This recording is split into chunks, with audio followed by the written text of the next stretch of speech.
ಸ್ಕೂಲಿಂದ ಬಂದಿದ ತಕ್ಷಣ ಮಕ್ಕಳು ಏನಾದರೂ ತಿಂಡಿ ಮಾಡ್ಕೊಡಮ್ಮ ಅಂತ ಕೇಳ್ತಾರೆ. ಸೊ ಅಂಥವ್ರಿಗೆ ಈ ವಿಡಿಯೋ ತುಂಬಾನೇ ಯೂಸ್ಫುಲ್ ಆಗುತ್ತೆ ನೋಡಿ. ದೋಸೆ ಹಿಟ್ಟು ಮಿಕ್ಕಿತ್ತು ಮನೇಲಿ, ಹಾಗಾಗಿ ನಾ ಈ ವಿಡಿಯೋನ ಮಾಡ್ತಾ ಇದ್ದೀನಿ.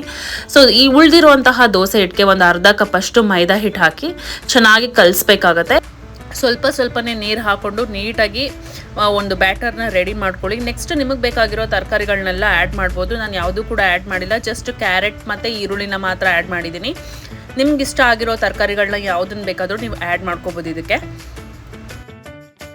ಸೊ ಎಲ್ಲನೂ ಆ್ಯಡ್ ಮಾಡಿಬಿಟ್ಟು ನೀಟಾಗಿ ಮತ್ತೆ ಮಿಕ್ಸ್ ಮಾಡಬೇಕಾಗತ್ತೆ. ನಾನು ಸ್ವಲ್ಪ ಸ್ವೀಟಾಗಿರಲಿ ಅಂತ ಹೇಳಿಬಿಟ್ಟು 2 ಸ್ಪೂನ್ ಸಕ್ಕರೆ ಹಾಕ್ತಾಯಿದ್ದೀನಿ. ಹಾಗೆ ರುಚಿಗೆ ತಕ್ಕಷ್ಟು ಉಪ್ಪು ಹಾಕ್ತಾಯಿದ್ದೀನಿ.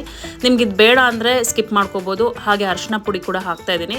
ಇದಕ್ಕೆ ನೀವು ಹಸಿಮೆಣಸಿನ್ಕಾಯಿ, ಕೊತ್ತಂಬರಿ ಸೊಪ್ಪು ಕೂಡ ಆ್ಯಡ್ ಮಾಡ್ಬೋದು. ನಾನು ಇದು ಯಾವುದು ಕೂಡ ಆ್ಯಡ್ ಮಾಡಿಲ್ಲ, ಜಸ್ಟ್ ಕ್ಯಾರೆಟು, ಈರುಳ್ಳಿ, ಉಪ್ಪು, ಸಕ್ಕರೆ, ಅರಿಶಿನದ ಪುಡಿ ಇಷ್ಟೇ ಹಾಕಿರೋದು. ಇಷ್ಟನ್ನು ಹಾಕಿ ಚೆನ್ನಾಗಿ ಮಿಕ್ಸ್ ಮಾಡ್ಕೊಳ್ತಾ ಇದ್ದೀನಿ. ಯಾಕಂದರೆ ನನ್ನ ಮಗ ಹಸಿಮೆಣಸಿನ್ಕಾಯಿ ಎಲ್ಲ ಇದ್ದರೆ ತಿನ್ನೋದೇ ಇಲ್ಲ, ಹಾಗಾಗಿ ಅದನ್ನ ಆ್ಯಡ್ ಮಾಡಲಿಲ್ಲ, ಹಾಗೆ ಸ್ಕಿಪ್ ಮಾಡಿದ್ದೀನಿ. ಸೊ ಲೈಟಾಗಿ ಮಾಡ್ಕೋತಾ ಇದ್ದೀನಿ ನೋಡಿ.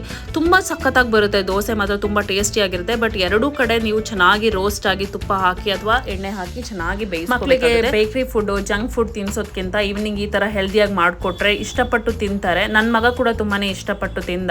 ಸೊ ನೀವು ಕೂಡ ಒಂದ್ಸಲ ಟ್ರೈ ಮಾಡಿ ನೋಡಿ, ನಿಮ್ಮ ಮಕ್ಕಳಿಗೆ ಇಷ್ಟ ಆಗ್ಬೋದು. ಈ ವಿಡಿಯೋ ನಿಮಗೆ ಯೂಸ್ಫುಲ್ ಆಗಿದ್ರೆ ನನ್ನ ಚಾನಲ್ನ ಸಬ್ಸ್ಕ್ರೈಬ್ ಮಾಡಿ, ಲೈಕ್ ಮಾಡಿ, ಫಾಲೋ ಮಾಡಿ, ಹಾಗೆ ಶೇರ್ ಕೂಡ ಮಾಡಿ. Thank you.